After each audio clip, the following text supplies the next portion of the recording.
We have another game day for the Arizona Coyotes as they get into their final 6 games of the season. Arizona faces off against the Chicago Blackhawks. We're going to talk about that game, break it down, give our predictions on today's episode of Locked On Coyotes. You're Locked On Coyotes, your daily podcast on the Arizona Coyotes, part of the Locked On Podcast Network, your team every day.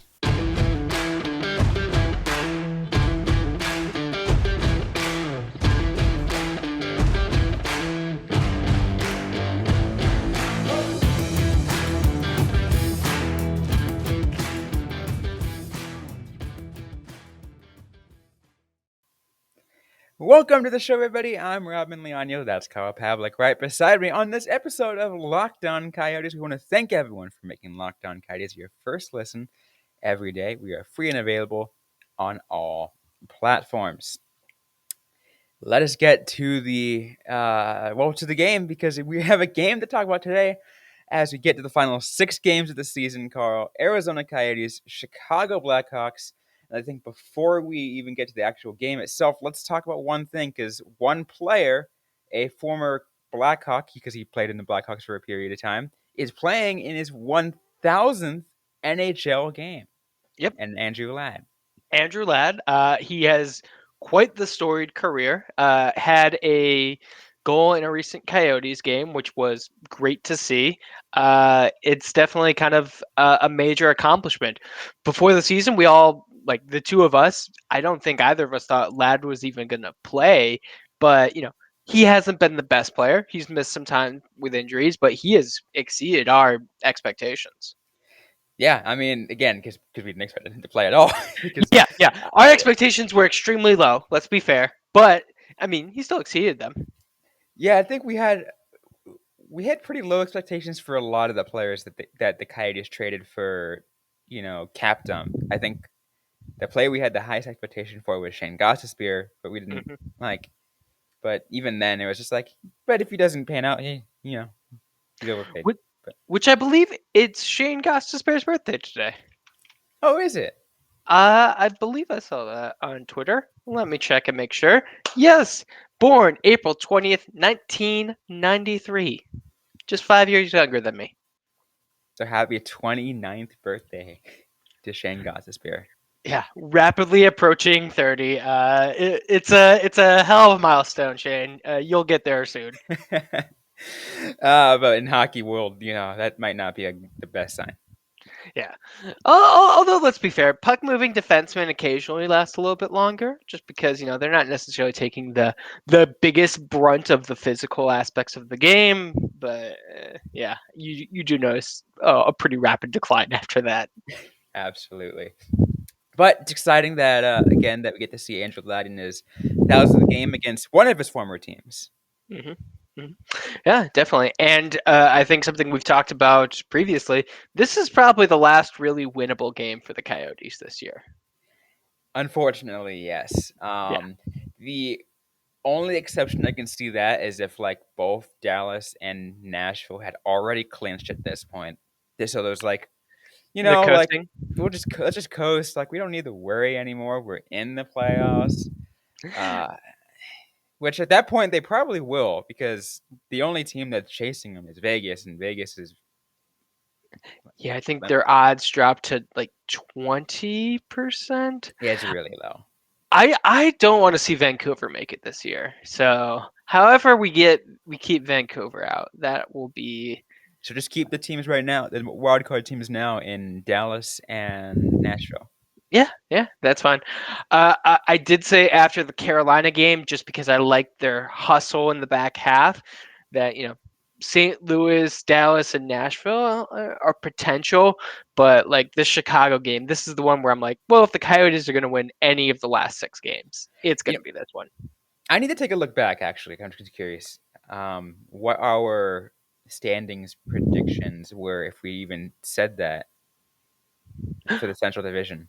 I don't think we did, just because I think we both went in knowing that the Coyotes were going to be at the very bottom, like why even take the energy to kind of like speculate on the top when you know you're just going to be looking from the outside in? I guess so. I mean, I still want to look back anyways, just in case. Yeah. I have a rough idea where it might be. Yeah, there's definitely been a lot of chaos though. I think more so in the Pacific Division. The Central, I think, is pretty much shaping up how we thought it would be. Just kind of looking. Would you really call this order differently? Colorado, Minnesota, St. Louis, Nashville, Dallas, Winnipeg, Chicago, Coyotes. Maybe the Jets a little bit higher. I'm not sure. That's roughly Probably right. not. I was thinking it'd be about there. Yeah. Yeah, I think maybe like the middle three teams, the Nashville, Dallas, Jets. We may have had like slightly different ideas going into the season about how they were going to line up. Um, but overall, like we knew it was going to be the Colorado Avalanche at the top. The Minnesota Wild have become a powerhouse with Kaprizov, and St. Louis is just a smart pick to make the playoffs, Yeah. just in general. By the way, I know we had to get back to the actual game today, but let me go real quick to the conversation that we were having on the group chat with Minnesota regarding Minnesota. It was hilarious. The Minnesota host was mentioned, Minnesota being a mediocre team, and then I respond, Minnesota has more points than Montreal and Arizona combined. Yeah. I mean, I think I first started to take Minnesota seriously when they started regularly beating the Coyotes in just dominant performances, and you're just like, oh wow, this is definitely a team. And then getting Kaprizov, like just that kind of like high offense forward, like it's gonna make it even better. Yeah, it is kind of funny that they're thought of as even amongst themselves as a did you say mediocre team? Yeah. I laughed a little bit at that. I'm like, oh my god. I mean, if they're not an elite team, I will say that. I think the step below elite is not mediocre. There's probably a few in between that they would probably be classified under, but who knows?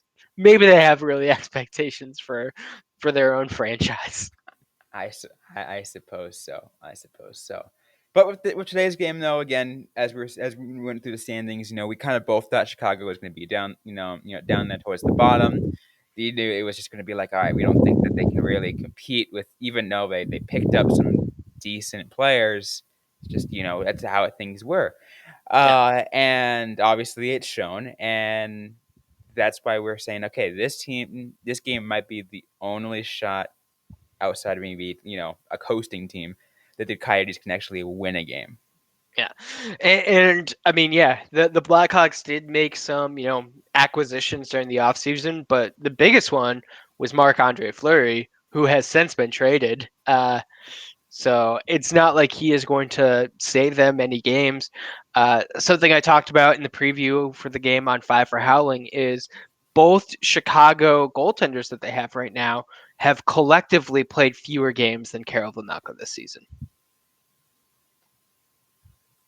That's interesting. Yeah. Wow. Yeah, it is definitely not a quality, like the Chicago Blackhawks are not currently built from the neck out. We'll see what they can do, in the next couple of years. But yeah, let me load it up right now. Looks like Kevin Lankinen has 27 games and Colin Delia has 6. No fun. Collectively, they have 6 wins.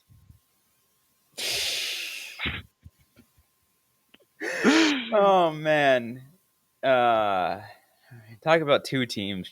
When you look at two teams that are just freaking struggling. Obviously, there are more than just two. There are like a solid 5 teams in the NHL that are just not Not doing doing good. good. Not doing Yeah. good. Nope, not at all. But it'll be interesting to see how this game goes. We're gonna have to talk about certain players to watch out for and everything like that in just a moment. But first, I want to talk to you guys about HelloFresh. It is that amazing meal kit that you guys can get. It's you can get farm fresh, seasonal produce and easy to make recipes delivered right to your door every week. You can pick your favorites from 50 different weekly options and skip weeks when you need to. Change your delivery date or update your preferences right all in the HelloFresh app. I know for someone like me, I'm very busy, outside of the podcast, and sometimes I don't find time to do groceries, and it kind of makes me have to go out to eat, which is not a good thing. HelloFresh is definitely something that would easily help me go ahead and make it so much easier. I don't have to leave the house. All I got to do is just uh, go into my fridge, pick up something from the meal kit, and make a delicious meal. I want you guys to try it out yourself. Go to hellofresh.com/lockedon16. Remember to use that code lockedon16 for up to 16 free meals and 3 free gifts. Once again, that is hellofresh.com/lockedon16 using the code lockedon16 for up to 16 free meals and 3 free gifts. HelloFresh is America's #1 meal kit. All right, so let's now continue here as we get ready for Arizona Coyotes versus Chicago Blackhawks. Game time at 7 p.m. at Gila River Arena. Let's go and take a look at starting goalies for tonight. Karel Melka is going to be in the net for tonight, what it seems like. And trying to see if I could find the status of who's going to be in net for Chicago because, well, it's as we were just saying, that could be a toss up. Yeah, yeah. I mean, who do you really throw into the Wolves when you have, two really untested netminders? It's going to be, who knows? It's like, Yeah. what? This game definitely seems like one of the few instances where the Coyotes have an edge in goaltending. But Chicago has the edge in offense. Let's not beat around the bush with that. They have 3 goals plus scorers. The Coyotes also have 3, but 2 of them are injured, so it's not like they're going to be equal on that.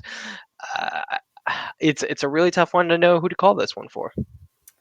Daily Faceoff, I just looked it up, it says unconfirmed, but predicts Kevin Lankinen will be in net for the Chicago Blackhawks.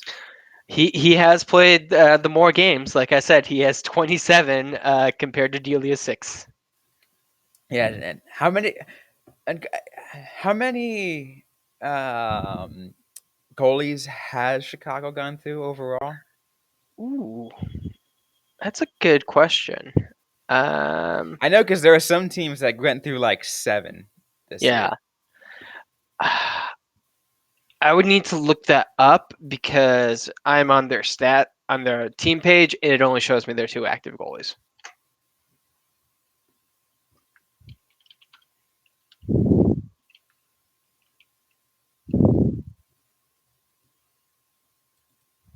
Yeah, it only shows that for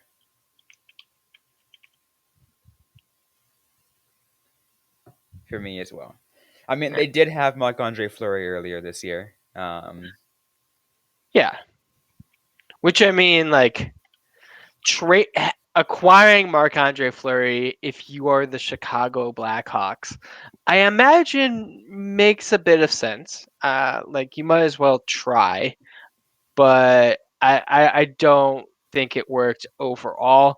I do really wonder what the Blackhawks are going to do like this offseason because it seems like they should blow everything up.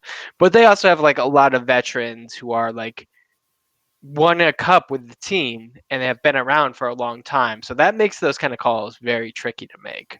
I mean, that also kind of one thing that's going to be easier for them. Kind of just think, put ourselves in the Blackhawks shoes. The duo of the dynasty, Patrick Kane and Jonathan Toews, have one more year after this left on their ridiculous contracts. Yeah.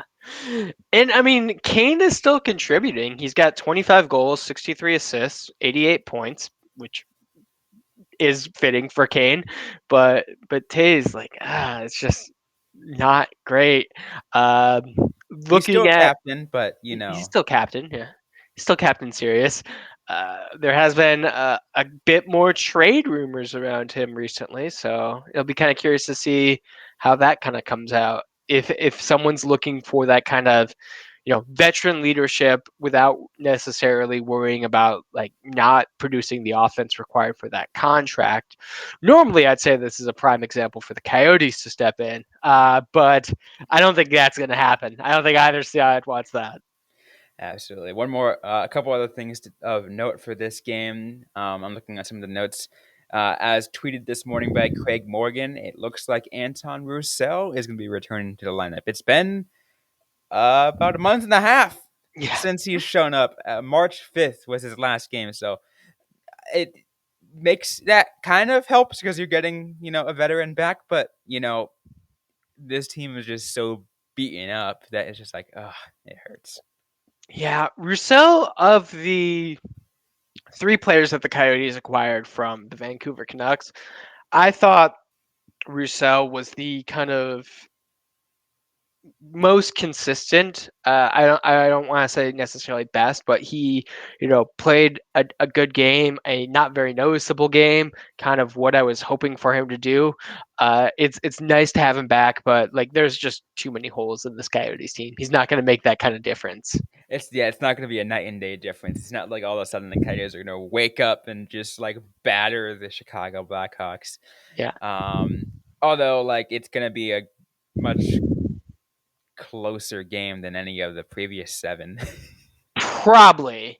I never want to say anything definitive because, like I said, the Blackhawks still have a lot of offensive weapons. They could very easily make this game like something beyond the Coyotes' reach, but it, on paper, it looks like they are weak enough in defense to for the Coyotes to kind of take advantage. Yeah, I think that's the part you have to really think about. You have to think about the personnel. You have to think about just where they are at in the in like just in the mindset. Obviously, we talked about Coyotes' confidence. It looked like they were building it back against Carolina a little bit. It wasn't as bad of a loss as any of the previous ones. So Yeah. maybe maybe that is something that will help and make it a lot closer of a game in this case. Yeah.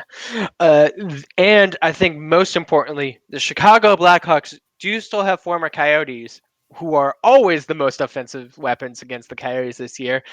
Dylan Strome had his 20th goal in the last game that these two teams met. Chicago is going to be without defenseman Connor Murphy and forward Mackenzie Entwistle. So, like, at least two former Coyotes are off the board, but But I don't trust Strome. the one you have to pay attention to the most in Dylan Strom Yeah. is out there. Yep. Man, I still look back at his time with the Coyotes and I'm just like, wow, what a what a waste in talent the Coyotes just did on that. Like they, I mean, honestly, if you look back on what the Blackhawks did this year and the past couple of years, they didn't really handle Strom much better. Uh, like there was still trade talk up until this year. Um, I mean, I'm just it's not glad to like see I'm him finding his footing. it's not like I'm comparing him to like any other top three draftee. Like he if we were to do a redraft, there's no way that we would have drafted him third overall. But Absolutely. but you still look back and like he was just not treated well in the Coyotes organization, getting called up and then getting only playing like 10 minutes in a game and then getting sent right back down. Like Yeah, it was definitely like I've said it before. We could probably make a whole podcast about it. I do think that Dylan Strome, like the worst thing for his career that could have happened was him getting drafted third overall because it puts such an expectation on him that he rightfully needed time to get to, but I just think that if he had gone like fifth, he probably would have had a much smoother development process. yeah, uh, yeah, probably. Probably. Yeah, Yeah. I had to think about that for a sec, but yeah, you're probably right. But we still got more to get to on this episode of Locked On Coyotes. We're going to get to our predictions and bet online picks of the game in just a moment. But first, we got a quick word from Carl. So I have a friend from our friend. I have a message from our friends at Built Bar, and that's: have you tried the puffs? If not, you're missing out on one of the best tasting Built Bars. The puffs are the first ever protein infused marshmallow. They're fluffy, they're marshmallowy, they're not just a protein bar, they're a treat. Plus, they're covered in 100% real chocolate. Most Built Bars only contain 130 calories, 4 grams of sugar, 4 net carbs, and about 17 grams of protein. You can compare that to a candy bar, which typically has around 240 calories, 30 grams of sugar, and dozens of net carbs. Uh, Summer's coming up, and we're all trying to eat a little bit better. Especially in Arizona, you want to make sure that you're in a good shape for, wearing shorts, bathing suits, all that kind of fun stuff that you wear when it's 100 degrees out. And Built Bar are a great way to make sure you're still looking good and feeling good and eating good. Now, what I want you to do is head over to built.com, use the promo code LOCKED15 to get 15% off your order. That's promo code LOCKED15 for 15% off at built.com. So let's finish things off on this episode of Locked On Coyotes by getting to our predictions and bet online picks of the game. Because, we've been doing it all season long. I have not been doing well in the last, final stretch of this season because, things went belly up because of injuries. I Yeah. will fully admit that, and I got a little optimistic at some points, but you know what? That's okay. But let's get to today's predictions. The odds of this game: Chicago Blackhawks are 1.5 favorites at plus 160, minus 160 on the money line. Total points is 6.5. It's way too high at points. I'm going to say, just right off the bat, I'm betting the under. You're betting the under. Okay. Yeah, 6.5. That's like for the Coyotes, who have struggled to, score any kind of offense. Like they got their third goal, first in regulation in their last game against the Carolina Hurricanes. And the Chicago Blackhawks, were shut out by the Seattle Kraken a couple weeks ago. So these are not two teams that I would expect to be getting like a 6.5 points. You're right. That's You're just right. yeah. That's an easy call. I'm going 3-2. I think Coyotes have this one. 3-2 Coyotes. I'm with you on that. 3-2 Coyotes. And I'm also going to throw in one more. The same result as last time Overtime? in overtime. I like it. It definitely I can see these two teams being can't get it done in regulation, needs to go to overtime. Yeah, that's just because, again, these two teams are just not in a good spot. Yeah, it's two bad teams. Which I mean, I guess compared to some of the games we've seen this season, like against the Detroit Red Wings, against the Ottawa Senators, against the San Jose Sharks, we've seen those kind of high offense games before. But maybe I just don't think this is going to be the one for that. I do think we are going to get at least one goal from a veteran, just because that seems to be the trend lately. I'm going to go one. Not a goal, but at least a point from our guy Andrew Ladd. I think he had a goal in one of the games that the Coyotes and Blackhawks played this year. Cannot remember for absolute certainty. He only has a couple, so I really should be more certain of that. But yeah, I think Ladd's a good pick. It's his 1,000th game. That always kind of gets you a little bit of energy. You want to make sure that you go out looking good. Ladd's kind of the only veteran without any kind of worry about where he's going to be next year, since he's the only one signed past this year. Yeah. Kind of curious. Kind of had to keep that thought. Is it 1,000 or is it 1,500 where players usually get at silver stick?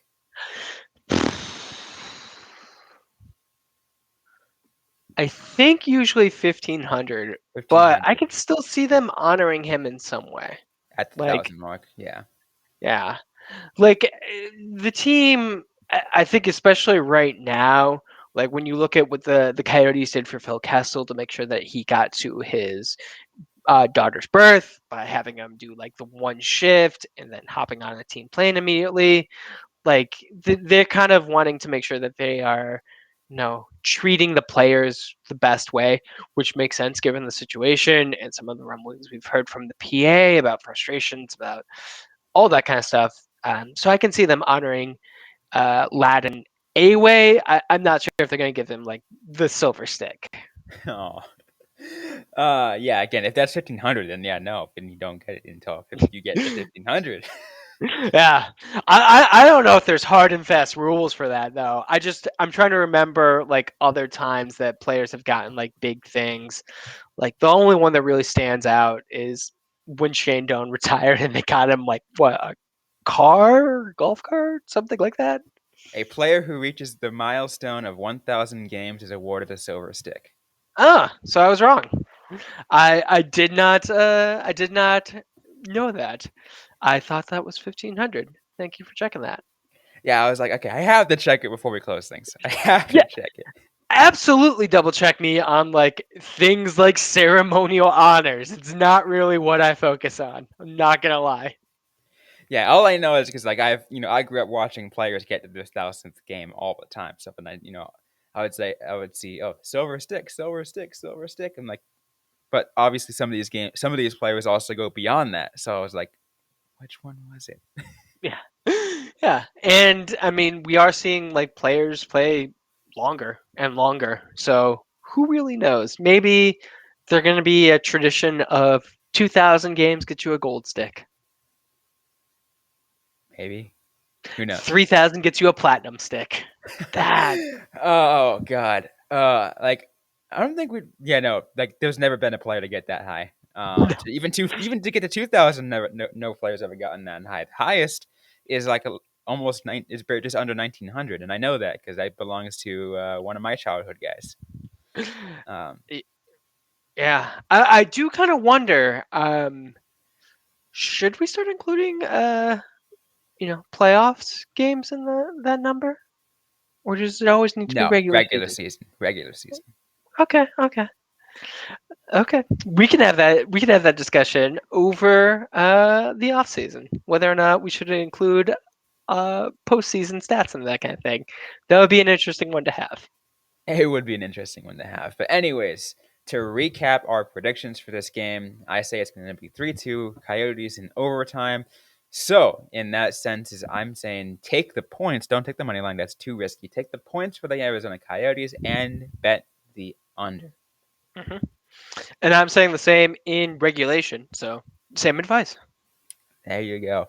Anyways, that's going to be it for today's episode of Locked On Coyotes. Hope you guys like what you heard. If you did, don't forget to leave a review. Like, comment, subscribe if you're yet to already. We're available everywhere you get your podcast, including on YouTube. Don't forget to interact with us on social media. We're on Facebook, facebook.com/LockedOnCoyotes, on Instagram at LockedOnCoyotes, on Twitter at LO_Coyotes. I am personally at Robyn_Leano. Carl Pavlik is at Carl Pavlik FFH. You can interact with us, follow us, DM us, whatever, and we can answer right back or on a future episode of the Locked On Coyotes podcast.